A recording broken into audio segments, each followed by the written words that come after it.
Boa noite a todos, estamos aqui para mais uma live sobre o direito penal militar e hoje a gente vai falar sobre o Instituto da Prisão e da Liberdade no processo penal militar. Então estamos esperando aqui que o pessoal entre no Insta para que a gente possa conversar. Esse assunto muito interessante que é a questão da prisão. Boa noite para o pessoal que já está entrando, sejam bem-vindos. Boa noite, Verônica. Yara. Vamos lá que o Fernando já entrou. Boa noite. Vamos aqui. Estou até chamando o Fernando para entrar. Boa noite. O pessoal que está sempre assistindo aqui nossa arquibancada virtual. Boa noite. Meu amigo.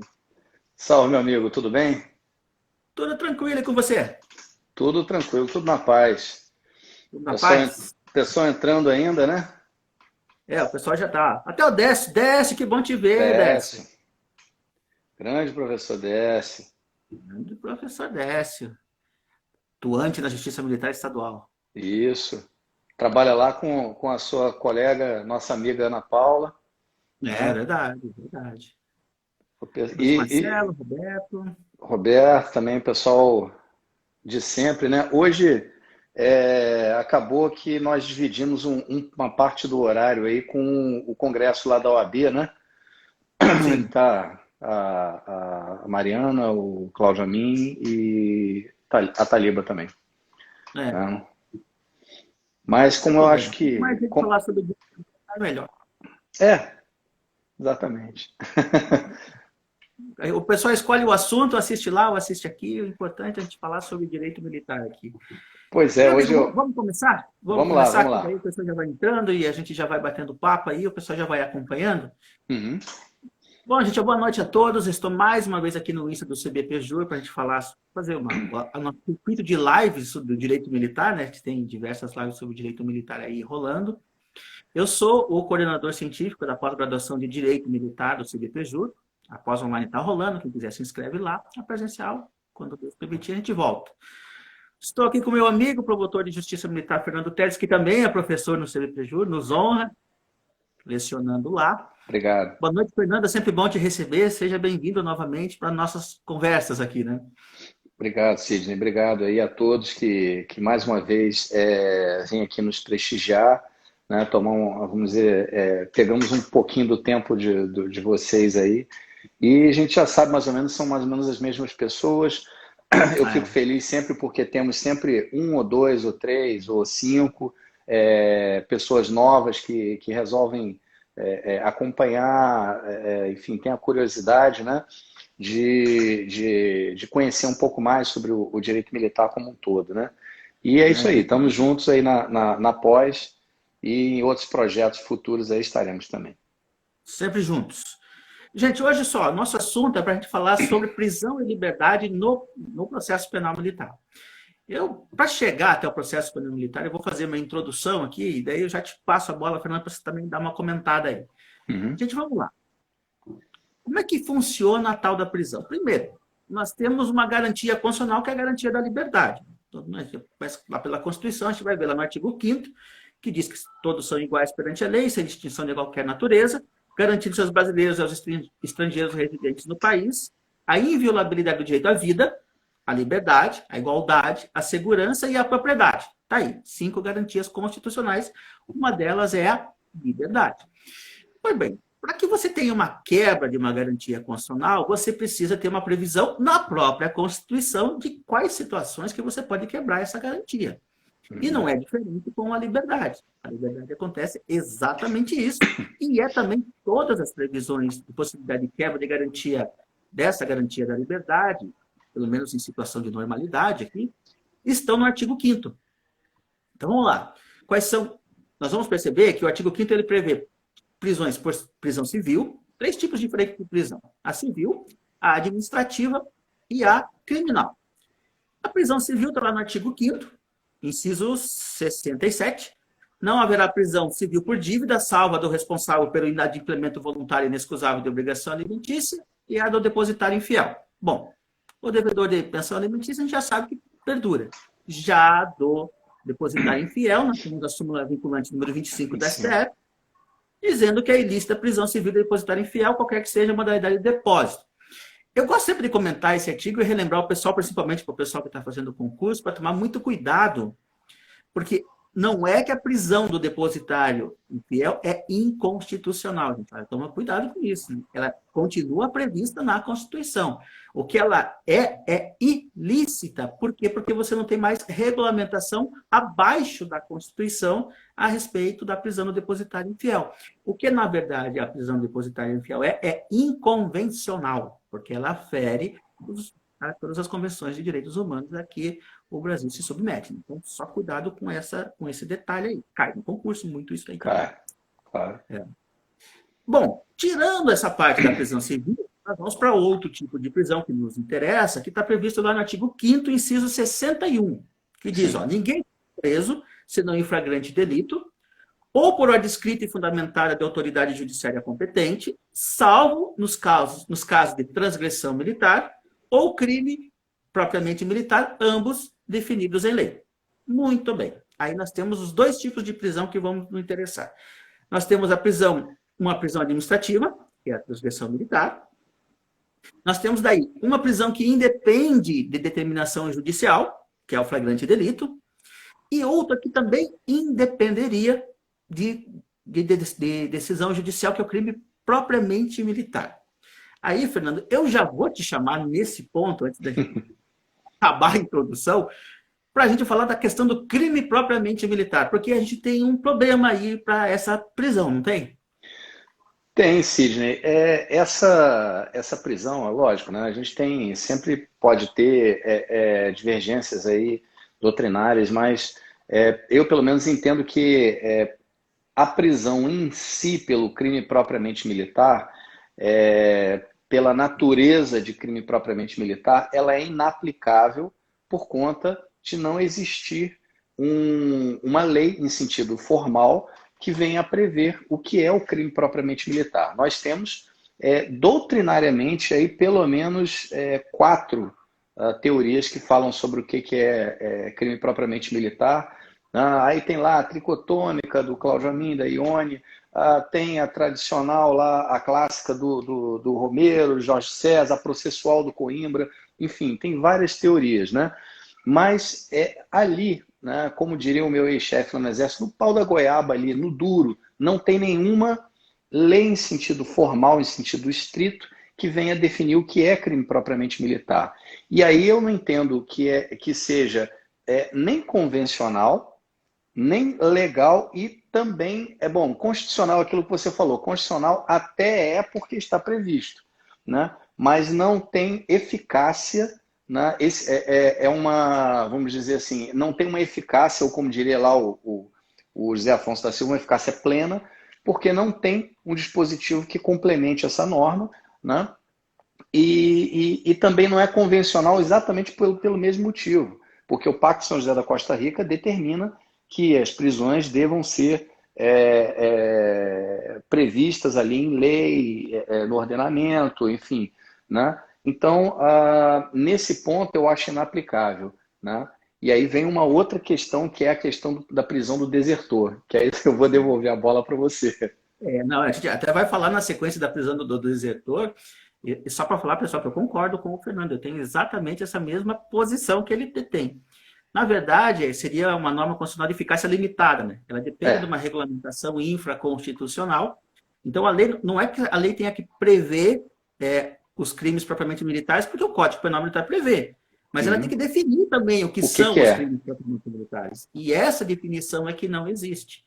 Então, para mim, como também para o Fernando e para muitos doutrinadores e operadores do direito, não é possível essa prisão pelo crime propriamente militar sem uma determinação judicial, porque ainda não há regulamentação a respeito disso. Sidney, só fazer só um parênteses rapidinho aqui. Se a gente pensar não na classificação porque alguém pode falar assim, não, mas eu estudei lá pelo livro do Barroso, da Ana Paula, de Barcelos, enfim... E aí fala de eficácia negativa, positiva, simétrica, etc. Da mesma forma, né, também vale, porque se você tem...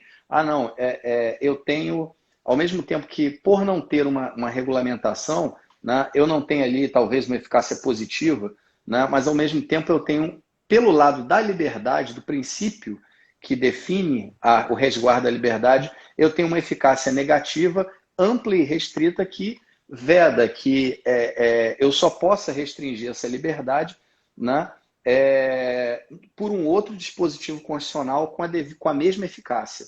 Né? Perfeito. Exatamente esse aí é o raciocínio.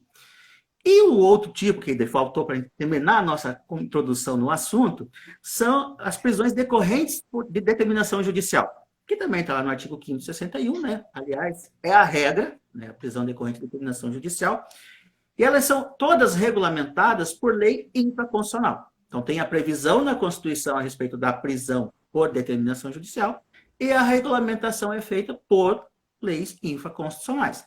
No nosso caso, e em específico, que a gente vai conversar bastante hoje, é as que são previstas no Código de Processo Penal Militar. Então, a gente vai comentar ela.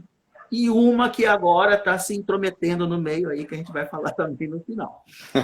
Pois bem, já entrando então agora na questão de quais são as prisões que são previstas no Código de Processo Penal Militar. A primeira delas é a prisão em flagrante. Né? Então, a gente já viu, assim como a Constituição, está lá no artigo 221, do Código de Processo Penal Militar, ninguém será preso senão em flagrante delito ou por ordem escrita de autoridade competente. Então tá, flagrante delito aqui. E ainda diz no artigo 243 o seguinte: qualquer pessoa poderá e os militares deverão prender quem for insubmisso ou desertor, ou seja, encontrado em flagrante delito. Aqui é bom a gente comentar essa questão, porque nós temos duas previsões diferentes, né? Tem uma possibilidade para os particulares e uma imposição ou um dever para os militares. Então, a pessoa, se o militar presenciar um flagrante delito, e aqui eu gosto de sempre fazer o parênteses, dentro da sua área de competência, ele deve efetuar a prisão. Exatamente. Isso é muito importante, né? Dizer. Muito importante, que é de crime militar. Né? A obrigação dele é a prisão em flagrante de crime militar. Né? Por mais que isso possa causar perplexidade, né? Um sentinela vislumbrar ali na pracinha em frente um roubo, né? Ele não ter a obrigação de agir ali. Não tem. Não tem a obrigação. Ele tem, aí como qualquer particular, a faculdade. Claro. Mas, claro, se ele é um sentinela, ele está no posto, ele nem vai poder abandonar, provavelmente, naquele momento, o posto que ele está ali ocupando. Né? Isso é muito importante porque isso é explorado principalmente nas operações de GLO. O pessoal assim, tá, mas está na operação de GLO. Então, se ele presenciar um crime que não tenha nada a ver com a operação que está acontecendo lá, ele não é obrigado a prender flagrante? Pois é, gente, aí não. Tem essa questão, né? É bem para isso que cai e sempre o pessoal questiona. Tá. E a gente vai no artigo 244, que prosseguindo, e ele diz quais são os tipos de flagrante que nós temos aqui dentro na esfera processual penal militar, que não é diferente do Código de Processo Penal comum. Tem o flagrante impróprio e o flagrante presumido. Sim. É igual. Gente, a previsão é quem cometeu o crime acabou de cometer, no flagrante próprio, aquele que foi perseguido logo após o fato delituoso, em situação que faça acreditar que ele tenha cometido o crime. E que é encontrado logo depois. E aquele que é encontrado depois com os instrumentos do crime faça presumir que ele tenha cometido o crime, que é o flagrante presumido. Então, as disposições em relação à prisão em flagrante são as mesmas do Código de Processo Penal comum. Fernando, quer acrescentar mais alguma coisa em relação ao flagrante? Não, em relação a essa questão, a gente já abordou o tipo de crime, né? Então, é muito importante isso, porque a gente não tem essa obrigatoriedade por parte do militar de prender por crime comum. Então, é o que você falou, tem que estar dentro da esfera de atribuição dele de polícia judiciária militar. Né? O pessoal perguntando aqui, só porque eu vi de relance, do GLO, é garantia da lei e da ordem. Né? A Marta já respondeu. O pessoal que está respondendo também. Isso, vai ajudando a gente aí. Né? Mas em relação a isso, aí tem só a ressalva do desertor insubmisso, que aí a gente tem toda aquela celeuma se é crime permanente, se não é, né? Também é uma outra abordagem que se pode fazer. Né? Depende ali do... na sequência, vamos falar desse tipo específico de prisão, aí a gente vai comentar a respeito, inclusive, dessa classificação do crime aí, né? Sim. Para tentar entender um pouco isso daí. Bom, além da prisão em flagrante, nós temos outro tipo de prisão previsto no CPPM, que é igual ao CPP, que é a prisão preventiva. Eu digo que é igual é a previsão, porque a gente vai ver que as modalidades têm diferença. Sim. A prisão preventiva no CPPM está previsto no artigo 254. Os requisitos da prisão preventiva no CPPM, assim como no CPP, são os mesmos. Prova do fato delituoso, indício suficiente de autoria. Né? Então, materialidade e autoria. Vou fazer só um parêntese aqui, Sidney, desculpa. Vamos lá. Essa é até uma coisa interessante que eu queria a sua opinião. Porque, por incrível que pareça, quando eu cheguei, o tempo que eu cheguei a atuar, oficiar perante o teu juízo, eu não lembro se eu requeri preventivo de alguém em sede de inquérito. Né? Então, a tua opinião em relação a esses requisitos, você identifica você vislumbra uma identidade com a justa causa, ou você acha que pode haver uma preventiva em sede pré-processual que pode perdurar durante algum tempo até que se reúna uma justa causa, que vai faltar pouca coisa, porque se tem indícios ali de autoria suficientes para prender, no mínimo falta muito pouco para a denúncia. E você acha que é viável? Ou seja, ou se o Ministério Público, ao pedir a preventiva, ele tem que, em paralelo, já entrar com a denúncia, já ajuizar a denúncia, oferecer a denúncia. Não, entendi a pergunta. A pergunta, aliás, extremamente interessante, muita gente se faz. É porque, na verdade, se vocês repararem, os requisitos para a prisão preventiva são os mesmos para a apresentação de uma denúncia. Prova do fato delituoso e indício suficiente de autoria. Por essa razão que o Fernando está perguntando. Tá, sim. Eu posso requerer uma prisão preventiva. E eu sou obrigado a apresentar a denúncia na sequência, junto com a prisão preventiva, já que são os mesmos requisitos.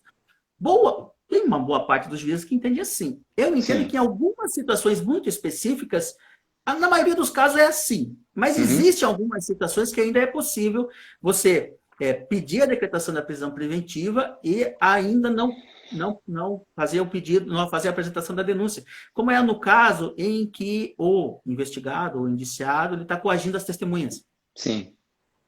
Esse me parece que é bem o caso que está faltando ainda o depoimento de uma testemunha para fechar o raciocínio do Ministério Público para apresentar a denúncia e o investigado está lá coagindo a testemunha. Sim. Tem que tomar uma providência imediata, mas você depende do depoimento dessa testemunha para você poder apresentar a denúncia e ter todos os requisitos, então, para você apresentar ali. O juiz vai ter que ficar parado daí? Sim. Aí você decreta a prisão e espera o tempo suficiente para esse depoimento aportar aos autos para poder viabilizar o oferecimento da denúncia. Exatamente. Né? Eu já tive um caso, até com a querida doutora Placidina, né? Que houve um flagrante, foi convertida em preventiva, né? Foi pedida, né? Não foi de ofício, eu pedi, ela concordou, decretou a preventiva, e aí foram 10 dias até o oferecimento da denúncia, porque eu esperei chegar uma perícia. Já havia ali a materialidade do flagrante, né? De um porte ilegal de arma, mas questão da administração militar e tal coisa. Mas aí faltava só a perícia de idoneidade daquela arma para configurar com perfeição a materialidade. 10 dias depois, acho que no 8º dia, Sidney, eu ofereci a denúncia. Entendeu? Então, eu perguntei porque eu queria realmente saber a tua opinião sobre isso. Não, a minha opinião é possível. Em algumas situações, claro, são situações excepcionais, mas é possível sim você ter uma decretação de uma prisão preventiva sem estar acompanhado obrigatoriamente da denúncia pelo Ministério Público na fase inquisitorial. Beleza, vamos lá. Sendo muito similar. Né? Então, tranquilo, vamos seguindo o roteiro. Seguindo o roteiro lá. Falei dos requisitos, vou falar das modalidades de prisão preventiva que nós temos no CPPM. Artigo 255. Nós temos 5 modalidades diferentes. Primeiro deles, garantia da ordem pública. Então, é quando o crime afeta a paz social e existe o risco da pessoa voltar a delinquir. Então, aí nós temos a garantia da ordem pública, possibilidade de decretação. Segundo, Conveniência, nós temos garantia da ordem econômica, né? Que daí é diferente do CPP comum, lá tem da ordem econômica. Sim, sim. Nós temos uma garantia da ordem militar. Eu gosto de chamar garantia da ordem militar, porque fica tão bonito, que é o último, que eu vou falar na sequência. A letra B é conveniência da instrução criminal. É bem o caso do sujeito estar lá coagindo as testemunhas lá durante a fase inquisitorial. A letra C é a periculosidade do indiciado, aqui fala do indiciado acusado. Aqui muito interessante, que é um resquício do direito penal do autor, né? Sim. Do crime habitual por tendência, aquela história toda. Aqui é um exemplo de resquício do direito penal do autor. Eu, particularmente, entendo que esse requisito da letra C, essa modalidade, só pode ser decretada acompanhada de outro. Sim. Outra linha. Não ela, só ela não dá. Uhum. Porque daí é o direito penal do autor mesmo. Então, se a pessoa tem um passado ruim, vai ser sempre preso preventivamente. Né? Daí seria bem direito penal do autor. Sim. Tem que estar acompanhado com outra linha ali para poder decretar. A letra D é a segurança da aplicação da lei penal militar. Então, lá no direito penal comum, eles sempre citam o risco de fuga. Uhum. No direito penal tem uma coisa interessante, que é o crime de deserção. Que Sim. a gente pode utilizar essa linha D, por quê? Porque a pessoa precisa readquirir a condição de militar para que tenha o processo penal militar. Então, para ter segurança da aplicação da lei penal militar e ter um processo penal militar, é preciso decretar a prisão preventiva para que ele possa, então, voltar a ostentar a condição de militar e a ter o processo penal. É um dos casos aqui. E o último, que eu gosto de falar que é a garantia da ordem militar, é para a segurança da exigência da manutenção das normas de hierarquia. Hierarquia e disciplina. Uhum. Esse só tem no CPPM. Sim. Por óbvio. Só está aqui. E esse é um outro inciso, a linha que eu também entendo que deva estar sempre acompanhado de outra linha dentro do artigo 255 para que a gente possa fazer o casamento e poder decretar a prisão preventiva nessas situações. Lembrando, vamos lá. Ferir a hierarquia e disciplina. Olha, qualquer crime cometido por um militar fere a hierarquia e disciplina. Você concorda comigo? Não tem como não ferir. Claro que daí é aquele ferimento extraordinário. Sim. O violência contra superior fere a hierarquia e disciplina? Fere. Precisa decretar prisão preventiva sempre? Nem sempre. Agora, a violência praticada contra o superior, que ele seja o comandante na frente da tropa, aí é uma violência contra o inferior que fere de forma muito grave a hierarquia e disciplina e talvez seja necessário decretar a prisão preventiva, se for somado com alguma outra. Sidney, um exemplo que me vem aqui à cabeça é, por exemplo, o crime de violência contra inferior, de tal forma que o autor do fato é o superior imediato daquele ofendido.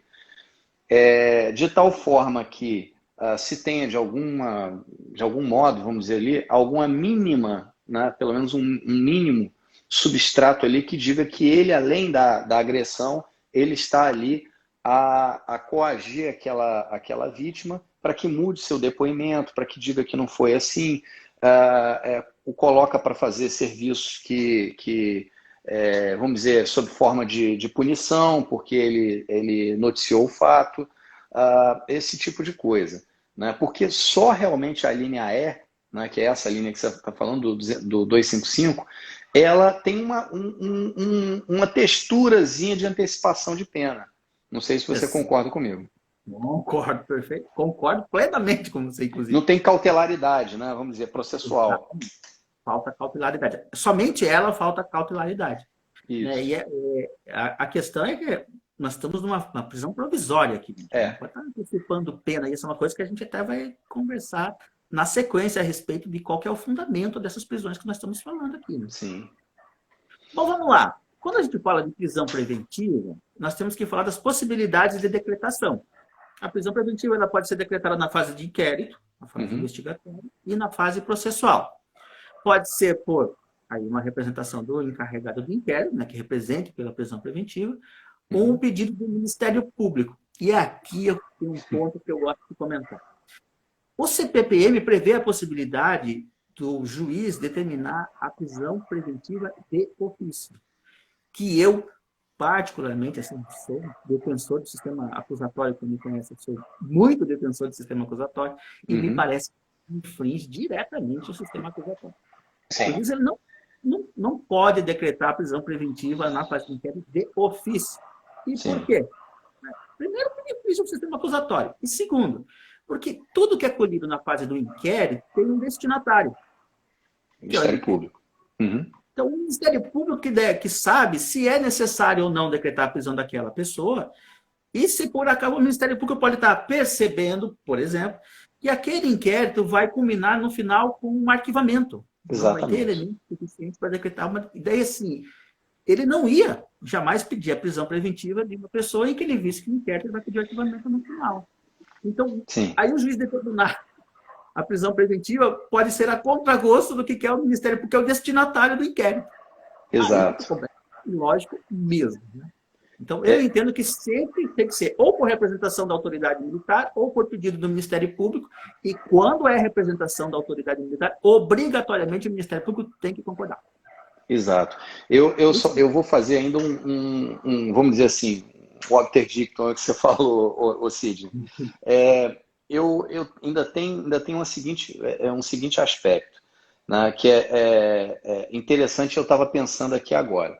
Bom, você me conhece como promotor, trabalhei aí mais ou menos 1 ano e meio junto ao teu juízo, né?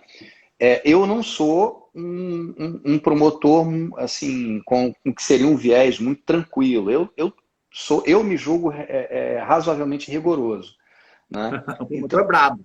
eu não sou mais combativo. Você já viu ali, é, é, já tive que pressionar ali por conta de falso testemunho, essas coisas que a gente tem que estar sempre atento ali, aquela história toda, né? Mas tem certas situações que a gente tem que ter um olhar, né? Um olhar de fiscal da lei, né? Um olhar de fiscal da ordem jurídica, que é inafastável, não tem como, né? É uma dualidade que eu digo que é sempre uma dualidade belíssima do Ministério Público, né? E nesse aspecto, observa o que a gente tem. O juiz, se ele decretar de ofício a prisão preventiva, ele tacitamente reconhece que existem indícios suficientes de autoria, né? Além da prova da materialidade. Então, ele está, vamos dizer assim, subtraindo-se ao órgão ministerial, de forma até bem clara, porque ele está reconhecendo uma autoria de uma forma que o Constituinte delegou ao Ministério Público, que, inclusive o Constituinte ele diz que a ação penal é privativa da MP. Então, ele não tem como reconhecer de ofício um indício de autoria e prova da materialidade, ou prova da existência, né? Aqui o Flaviano até falou, invocando o pacote anticrime. Muito antes, Flaviano, do pacote anticrime, isso tem uma base constitucional. Isso. Tem uma base constitucional. Aqui eu e Sidney estamos trabalhando num nível constitucional, né, numa filtragem constitucional. Então, isso não sobrevive a 2 segundos de análise do 127, né, 129 ali, né? Então não tem como a gente transigir com esse tipo de coisa, né? É ruim às vezes com a situação, porque e aí eu falo que aí o MP não pode ser um MP hipócrita. Se ele defende isso, né? E ele se depara com um juiz que converte, como o Álvaro tá, grande amigo aí, tá, que converte o flagrante na audiência de custódia de ofício, ele tem que pedir pela ordem. Ele fala, excelência, Exatamente. eu quero falar. Eu particularmente não concordo na audiência de custódia converter o flagrante de ofício em preventivo. Sempre o Ministério Exatamente. Público vai ter que pedir. O Exatamente. Ministério Público apareceu na audiência de custódia, então ele vai ser solto. Porque Vai o ser Ministério solto. tem que aparecer na audiência de custódia e E pedir aí, pela preventiva. e aí até, de certa forma, um ônus processual do Ministério Público se ele não comparecer à audiência de custódia, sem prejuízo de questão disciplinar, mas é um ônus processual a ele, né? Ele não tem condições de defender ali, requerer ali a conversão em preventiva, né? Então, volto a falar, repriso aqui. O juiz de ofício ele não pode, porque ele estaria a reconhecer tacitamente a presença de um elemento da justa causa, pelo menos um dos elementos que pertence exclusivamente ao Ministério Público, né? Não vou dizer exclusivamente, privativamente, porque no âmbito do ordenamento como um todo tem a possibilidade da ação penal privada, mas que nem que seja subsidiária. Então, então ele não tem como fazer isso de ofício, Tá? E aí eu concordo plenamente contigo. Vamos lá, Cid. Vamos lá. Essa é na fase do inquérito. Fase do processo, aí a coisa muda um pouquinho de figura. Embora já tenha um posicionamento, eu particularmente acho que mesmo na fase processual, Também. a decretação por parte do juiz é extremamente excepcional. O juiz é responsável pela regularidade do processo. Ele tem um Sim. fundamento no CPPM para decretar a prisão preventiva naqueles casos da segurança da aplicação da lei penal militar, por exemplo. Seria, né? Já que ele é responsável pela regularidade do processo, podia se imaginar assim. Mas ainda assim, eu entendo que hoje nós temos, eu gosto de falar isso com o Fernando, nós temos uma quarta função constitucional. Nós temos uma função judiciária, legislativa e executiva, como sempre tivemos, e nós temos uma outra função, que é uma função acusatória, que é desempenhada pelo Ministério Público. Então, mesmo no processo, durante o processo, já depois da recebida a denúncia, é o Ministério Público que tem a função acusatória e é ele que é o senhor do pedido de condenação até no final do processo. Então, é ele que tem que saber se é necessária a prisão do acusado, já nesse caso, ou não.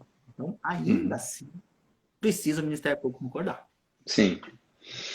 Você acha que é possível, por exemplo, se o juiz entende que, vamos dizer, o sujeito ele está ali, se bem que existem sanções processuais para isso, que é inclusive a própria revelia, né, que a gente sabe que tem pouca utilidade, mas vamos dizer, se você acha que tem risco, se o juiz acha que tem risco, né, fique muito à vontade de responder. Eu sei que como juiz às vezes é complicado dar opiniões e tal coisa, mas imagine academicamente, imagine que o juiz ele perceba essa nuance, por exemplo, de o acusado, já a fase processual, do acusado ter uma tendência a frustrar a aplicação da lei penal. Por exemplo, ele não apareceu para nenhuma, ele até respondeu, né, ele foi citado, etc., mas ele, por exemplo, não compareceu em nenhum ato. Né? Nenhum ato. Aí é direito dele vir para o julgamento ou não. A defesa informa que ele não vem, né? E não se consegue notificar, contato, etc. O oficial de justiça não consegue contato com ele, a defesa diz que também não consegue contato com ele, e aí o juiz começa a ficar meio, né, preocupado, fala, rapaz, esse cara vai fugir. Né? E aí ele acha que é um caso de preventiva, só que ele não quer decretar de ofício. Você acha possível, por exemplo, no EPROC isso é muito fácil, né? Tem lá a certidão do oficial de justiça dizendo que não conseguiu contato, etc. Em vista das certidões dos eventos 13, 15, 21, 25, 27, vamos ver, 5 audiências, né? Vista ao Ministério Público para que se manifeste. Você acha que isso é viável? Ou isso já indica uma violação ali ao acusatório, ao sistema acusatório? Exatamente nesse ponto que eu gostaria de tocar. Primeiro, o acusado ele tem direito de presença, não tem obrigação de presença. Tem um ônus de não comparecer? Bem, ele não vai trazer a versão dele dos fatos, por exemplo. É um tremendo de um ônus. Sim. Mas se ele não quer comparecer, então não compareça. Só por elementos processuais é muito difícil você pensar numa prisão preventiva com base que ele está se furtando da aplicação da lei penal. Como ele tem direito de não comparecer, então tá. Se existem outros elementos que indiquem o risco de fuga do país, por exemplo, e o magistrado perceba isso no processo, ele vai provocar, sim, a manifestação do Ministério Público a respeito se ele quer a decretação da prisão preventiva. Veja, o magistrado não está antecipando nem se ele concorda com a decretação. Sim. Ele só percebeu que existem esses elementos, o que o Ministério Público pensa a respeito disso. Se é necessária a decretação da prisão preventiva ou não. Sim. De ofício, continua concordando, não pode. Perfeito. O Ministério Público pode ser provocado para isso, sem que isso indique qualquer parcialidade. Parcialidade, Tranquilo, vamos lá então. Concordo contigo, é possível, sim. Vamos lá. Vamos lá. Seguindo. Para a gente atender todos aqui. Passamos por flagrante, passamos por preventiva. Outra que é prevista no Código, e daí somente no CPPM, que é a prisão do desertor e do insubmisso. Esse aqui é um artigo. Isso aqui dá discussão. Artigo 453 do CPPM, a gente diz o seguinte, olha só. O desertor que não for julgado dentro de 60 dias, a contar do dia de sua apresentação voluntária ou captura, será posto em liberdade, salvo se tiver dado causa ao retardamento do processo. Igual previsão, lá tem artigo 464, parágrafo 3º, em relação ao insubmisso. Por muito tempo, gente, isso aqui é uma vocês pararem para perceber, é uma prisão ex vilegis. Sim. Por muito tempo se entendeu que capturou o desertor, ou ele se apresentou voluntariamente, tem que ficar 60 dias preso. 60 dias preso. Hoje a gente fala isso, parece uma maluquice, né? O pessoal ouve, que isso, mas como até pode? 2000 e pouco, 2002, 2003, por aí, quando eu comecei a estudar para o Ministério Público Militar, Ainda era assim. ainda existia essa jurisprudência no STM. Não E viola era a forte, ordem constitucional, consolidada. e era forte, era forte. E era tão forte que se o Ministério Público discordasse, por exemplo, que o juiz soltou, concedeu liberdade provisória para o desertor, e entrasse com mandado de segurança, se tivesse dentro dos 60 dias, o STM determinava a prisão dele de novo. Sim. Até completar os 60 dias. Sim. Então era um caso bem esdrúxulo de mistura de preventiva com temporária, né, porque tinha prazo previsto, e que vigeu até bem pouco tempo, teve vigência aqui no país. E tinha uma pegadinha nessa questão que era o não cabimento da correição parcial, porque era em fase pré-processual. Então tinha que ser mandado de segurança. Tinha que ser mandado de segurança. Exatamente. Tinha que ser mandado de segurança. Tinha que ser mandado de segurança. Aí a questão é, essa prisão, do jeito que está no 453 e no 464, parágrafo 3º, é constitucional? Sim, aí, você me pergunta? Eu acho que não. A pergunta é essa, a resposta já parece assim, pelo que a gente falou já, né? Não, não é. Obviamente que não é. A gente já tem um posicionamento que, e isso vai valer para o próximo ponto que a gente vai também tratar, que a prisão provisória sempre tem um caráter cautelar. Então, é necessário que ela sempre seja dentro daquilo que prevê os casos de prisão preventiva. Então, se for uma modalidade de prisão preventiva que esteja presente, você pode decretar. E daí, gente, não tem data. Não é nem os 60 dias, pode até passar, se for o caso. Sim. Se for, pode. Não tem essa vinculação mais. Então, tanto o artigo 453 quanto o artigo 464, parágrafo 3º, não são mais aplicados na Justiça Militar, no processo penal militar, pelo menos que eu saiba, não tem ninguém aplicando essa ideia, né? Uhum. Se analisa a prisão do desertor e do submisso, daí se tem o caráter preventivo aí, a modalidade da prisão preventiva, para daí determinar que ele continue preso. Isso, né, Fernando? Isso nós concordamos Exatamente. Sempre. Nunca teve qualquer tipo de divergência nisso aí, não. Eu sempre gosto de pensar assim também, que quando há apresentação voluntária, você tem que ver bem enganuçado essa questão de terminar a prisão preventiva do desertor. Olha só, ele está querendo resolver o problema, tanto que se apresentou voluntariamente. É 99,9% das vezes eu vou opinar pela liberdade provisória, nesse caso, na apresentação voluntária. Só se o sujeito for penta-desertor, sei lá. Não, daí é questão de decretar a prisão preventiva dele mesmo. Exatamente. Eu costumo dizer que é prisão preventiva para o bem do humilhante. Porque vai resolver o problema dele, né? Senão ele vai ficar acumulando deserções e a vida dele vai se arrastando. Então, é uma prisão preventiva que faz bem para o preso. De certa forma, sim, porque você imagina se ele começa a ser condenado também por isso tudo, né? Daqui a pouco a pena dele vai gerar reincidência, enfim, específica, né? É complicado, né? Mas vamos lá. Gente, olha só. No aspecto constitucional, vamos dizer assim, os dois posicionamentos mais recentes que a gente tem. No Superior Tribunal Militar, já diz o seguinte: o juiz deve verificar, em cada caso concreto, a necessidade da decretação da prisão preventiva, a fim de que o desertor permaneça preso, aí, eu não concordo com a parte final, né? Pelo prazo do artigo 453 do CPPM. Sim. Então, o que acontece? Se decretar a prisão preventiva, não tem o prazo de 60 dias, não. É enquanto for necessário a prisão preventiva, né? Então, essa parte final do acordo do STM eu não concordo. Mas vocês podem ver aqui qual que é o pensamento do STM. Tem que ter requisito de prisão preventiva aqui, né? Exato. E o STF é da mesma forma. O STF tem... para quem quer saber, o HC, que eu acabei de citar do STM, é 7.513-26. 7.005 com 513 no final. Que a gente fala assim, né? Confunde. 51326. 51326, pronto. Prazo 26. E no STF, Da mesma forma, a prisão processual prevista no dispositivo inscrito no artigo 453 do CPPM não prescinde da demonstração da existência de situação de real necessidade apta a ensejar ao Estado, quando efetivamente configurada, a adoção sempre excepcional dessa medida constitutiva de caráter pessoal, a significar que a Justiça Militar deve justificar em cada caso ocorrente a imprescindibilidade da medida constitutiva do Stato Libertatis, do indiciado ou do acusado, sob pena de caracterização de ilegalidade ou de abuso de poder na decretação de prisão meramente processual. Exato. Assim. Então, tanto o STM quanto o STF têm o mesmo posicionamento e não existe mais essa prisão ex-vileges aí. Esse é o HC 112.487. 112.487, essa decisão de 2013. Isso. Tá, gente.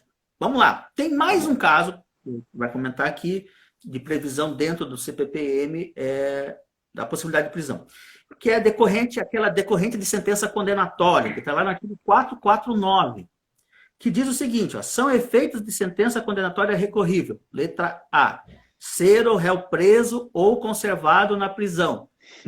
Não concordo. Também não. Não foi recepcionado isso daqui pela ordem constitucional. Sim. Tem que ter cautelaridade também. É a mesma coisa da anterior. Tem que ter requisito da prisão preventiva. É lógico que o juiz, ele, na sentença, ele vai dizer se ele pode apelar em liberdade. Se ele negar, ele vai ter que fundamentar bem do porquê. Principalmente, Sidney, se durante o processo todo ele tiver ficado em liberdade. Por que agora, na sentença, é mais ilógico ainda, né? É mais ilógico ainda.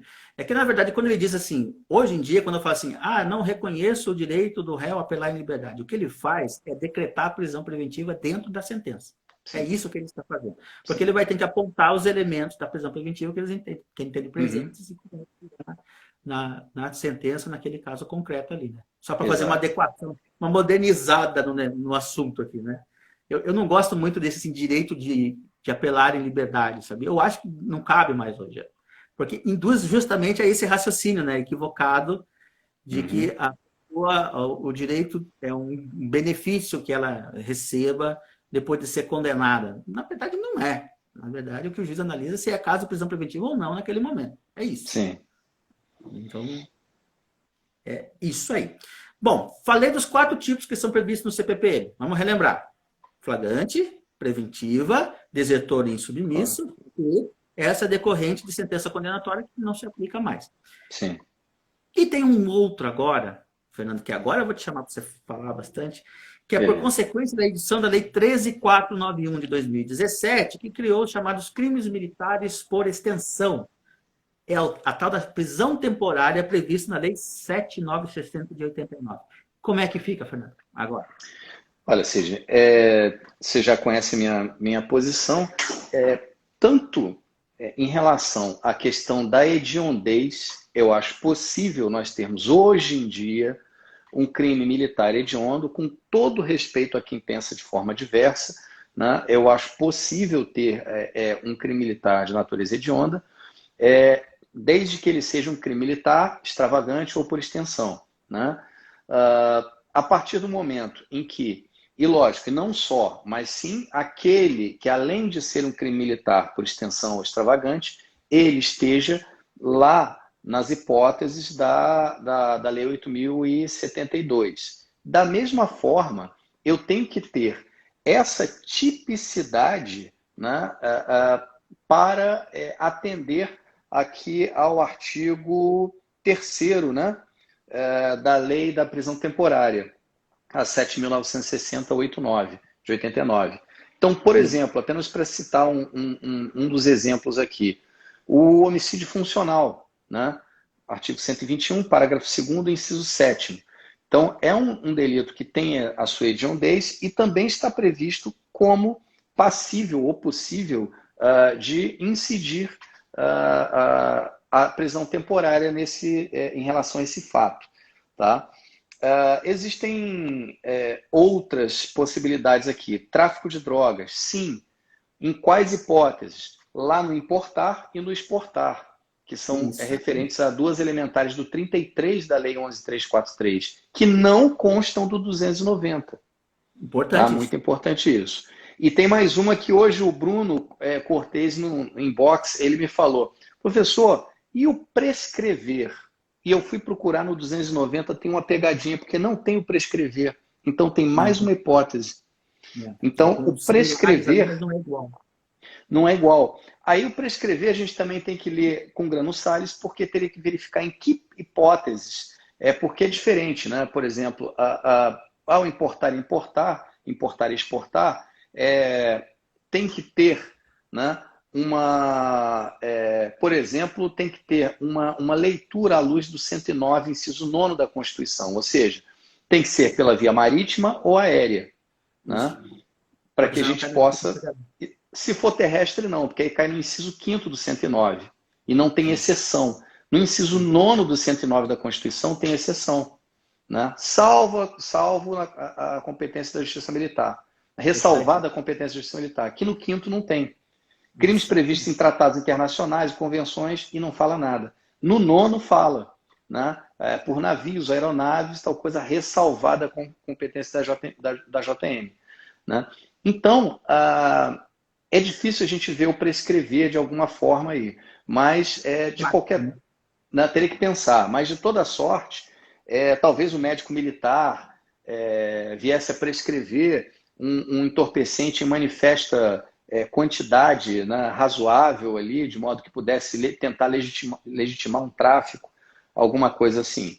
Tá? Não sei, algum exemplo maluco. Mas principalmente... acadêmico, né? Acadêmico. Principalmente a questão do importar e do exportar. Tá? Então, são...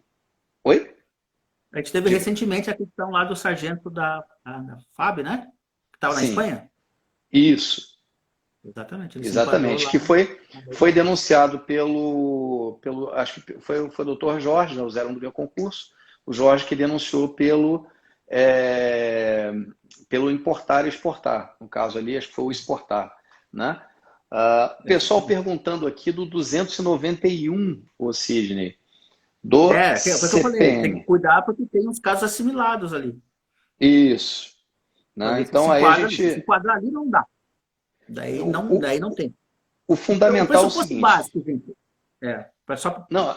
Então, a gente tem que ter a tipicidade com o artigo 3º da Lei da Prisão Temporária. Se enquadrar como tráfico, mesmo que seja num caso assimilado e não esteja com a elementar prevista no 290, ou que seja o 291, enfim, né? Se não houver identidade do tipo, se tiver identidade do tipo, eu vou usar o CPM pela especialidade. Né? E aí não caberá a prisão temporária. Mas se eu conseguir uma elementar diferenciadora, um núcleo do tipo diferenciador, já ia falar bobagem, núcleo do tipo diferenciador é outro crime. Né? É um crime, na verdade, comum que se tornou militar. Tá? Então aí sim, eu vou poder ter hediondez, dependendo do caso, e vou poder ter também a decretação da temporária. Tá? Duas coisas importantes para a gente falar aqui. Primeiro, se o crime é previsto no Código Penal Militar, não dá prisão temporária. Não tem como. É só crime militar por extensão. Então, que é possível. E segundo, o crime de tóxico é interessante porque ele é um tipo penal que tem uns 18 crimes dentro dele. Cada verbo é um crime. Então, os verbos que na lei de drogas é diferente do que está no 290 do CPM, é um outro crime. É por isso que o Fernando falou exportar e importar. E isso acontece com outros tipos penais também. Se o verbo tiver um verbo que lá na legislação penal comum não tenha no tipo previsto no Código Penal Militar, esse é um outro crime. Ele vai ser um crime militar. Pode ser um crime militar por extensão. E foi um problema, Sidney, porque o legislador, quando colocou a lei, quando editou a lei da prisão temporária, e isso aconteceu com os hediondos também, colocou o tipo penal, né? Artigo tal do CP. Isso aí estragou o brinquedo, né? Então, assim, só depois que saiu a 13491 é que a gente teve essa possibilidade. Exatamente. Porque hoje, gente, a pessoa responde pelo artigo do CP mesmo. A denúncia é feita pelo artigo do CP. É por isso que é possível a prisão temporária ao casamento. Exatamente. Isso daí é possível. Gente, então, olha só. Estes são todos os casos de prisão que hoje podem ser aplicados na Justiça Militar e o último caso não é previsto no CPPM, mas também é possível aplicar na Justiça Militar. Uhum, Só para a gente finalizar essa questão da prisão provisória, que a gente uhum, até adiantou na frente lá, que é falar da a diferença de cautelaridade e antecipação da pena, né? Tem que tomar muito cuidado, aqui vai vigiar o princípio da razoabilidade e da proporcionalidade. Você vai ter que analisar o seguinte: eu não posso, de nenhuma maneira, utilizar a prisão preventiva ou mesmo temporária como caso de antecipação da pena. Ela sempre tem esse caráter cautelar. Ela tem uhum. que ter o caráter cautelar. Em algumas situações, isso fica claro que não dá. Quer ver? Vou dar um exemplo para vocês. Você percebe que pelo crime, né, pela situação em si, no final do processo, mesmo que condenada, essa pessoa não vai ser recolhida à prisão porque vai ter direito a sursi. Aí é um baita de um problema. Como Problema. é que você, no final do processo, não prende a pessoa e no início do processo você prende? Se depois da condenação e tudo você não vai prender, você vai prender ela preventivamente no início. Tá vendo? Não tem razoabilidade nesse tipo de raciocínio. E outra coisa, proporcionalidade. Você percebe que a pena no final do processo vai ser de 1 ano. Como é que você vai deixar a pessoa presa preventivamente por 11 meses? Sim. Aí não tem proporcionalidade na prisão. Então é É outro até, aspecto que tem que se analisar. até porque ele vai fazer jus a até uma, vamos dizer assim, uma progressão antecipada, né? É, Vamos dizer, ele vai ter que ser colocado em liberdade, porque se ele tivesse preso em definitivo, seria colocado em liberdade antes. é um troço que daí você vai ter uma execução provisória por imposição para ele poder usar. Em regime mais gravoso até, né? Fica um troço Tem que ter esquisitíssimo. congruência, né? Tem que ter a congruência entre uma coisa e A outra. palavra é congruência. Tem que ter congruência entre a necessidade cautelar que você tem que ter sempre na prisão, né? Gente, olha, a gente falou das prisões. Tem um ponto que a gente precisa tocar agora, que está lá no artigo 319 do Código de Processo Penal Comum, que são as medidas cautelares diversas da prisão preventiva. Fernando, fala a tua posição primeiro, porque nesse ponto eu acho que é onde a gente discorda, né? Eu acho que é o nosso ponto de discordância, Sidney, porque Pouquíssimos. Esse é um. pouquíssimos. Esse é um deles, porque eu entendo que são aplicáveis.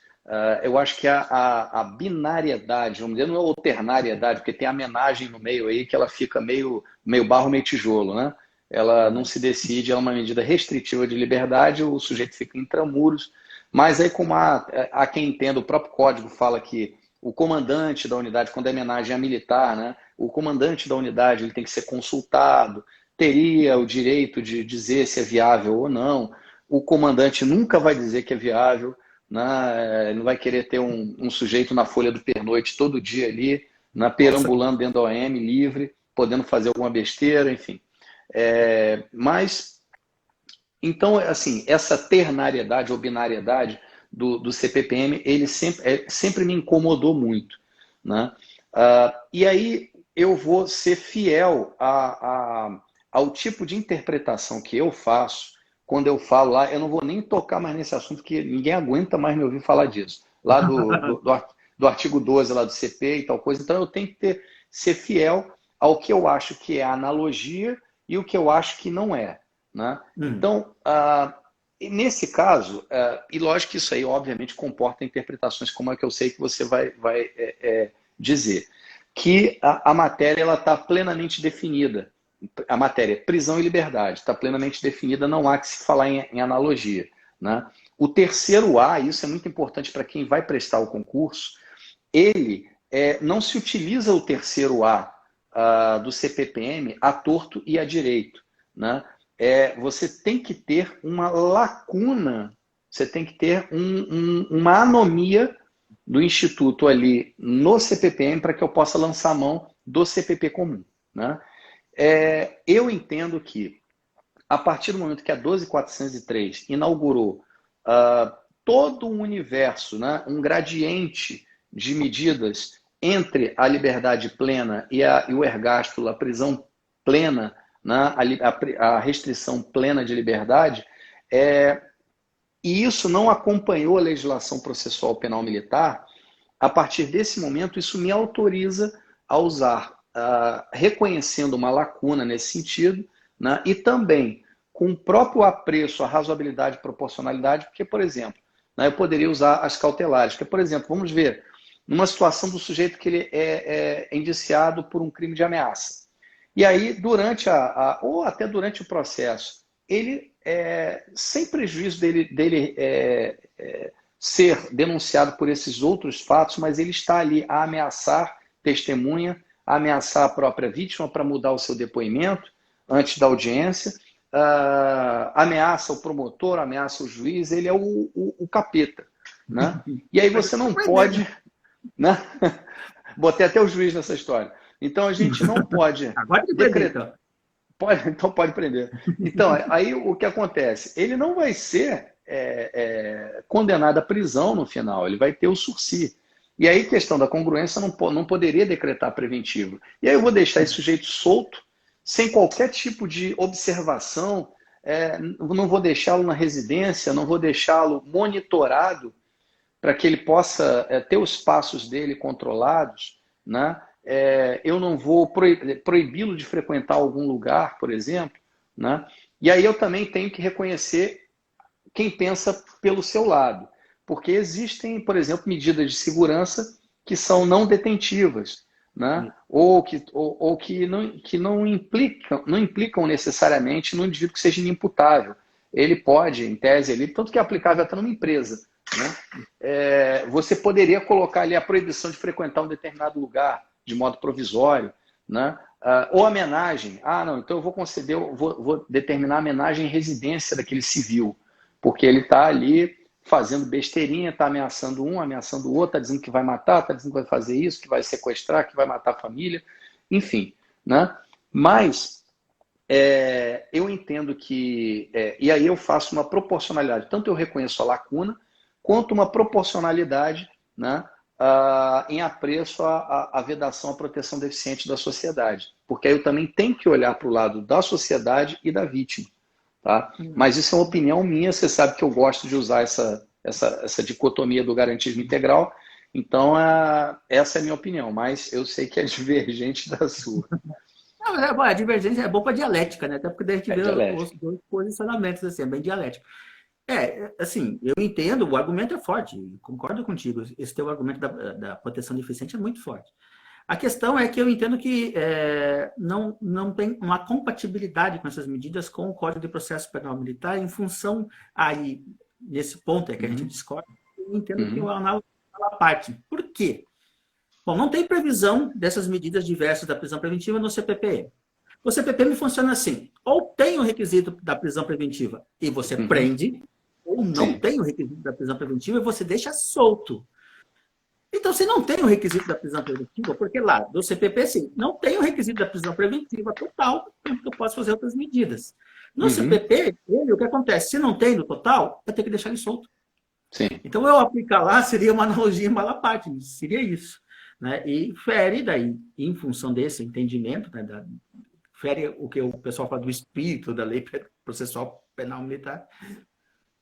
Então, nesse caso, não daria para aplicar, né, utilizar o 3A, o artigo 3º-A do CPPM e aplicar. Em função, inclusive, da especialidade.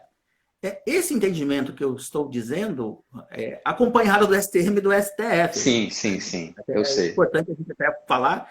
O STM, assim, na última vez que se manifestou a respeito disso, foi da seguinte forma. Conforme a jurisprudência desta Corte castrense, as medidas cautelares diversas da prisão dispostas no Código de Processo Penal Comum não podem incidir na seara da JMU em face da especialidade dos bens jurídicos por ela tutelados. Sim. É o HC 7001-056-29. A prisão foi em março de 2019. E o STF, agora foi em setembro de 2016, disse o seguinte: aplicabilidade das medidas cautelares previstas na Lei 12.403/2011, que é aquela que inseriu essas medidas lá no CPP. Na Justiça Militar, não incidência, princípio da especialidade. É o HC 135047 do STF. Então, aí o STM e o STF, nesse ponto, estão combinando o entendimento da não aplicação dessas medidas diversas da prisão preventiva. Mas o argumento do Fernando é muito bom. Eu concordo que é. Mas, Obrigado. Essa técnica é que me parece o problema. Fernando, olha só, está encerrando o nosso tempo aqui, mas eu vou acabar a live e começar outra. Viu, gente? Não fujam. Começar uma nova live e entra de novo aí no assunto. Vamos lá. Encerra, salva, deixa salvo para o pessoal aí. Se bem que eu não sei se você tem esse.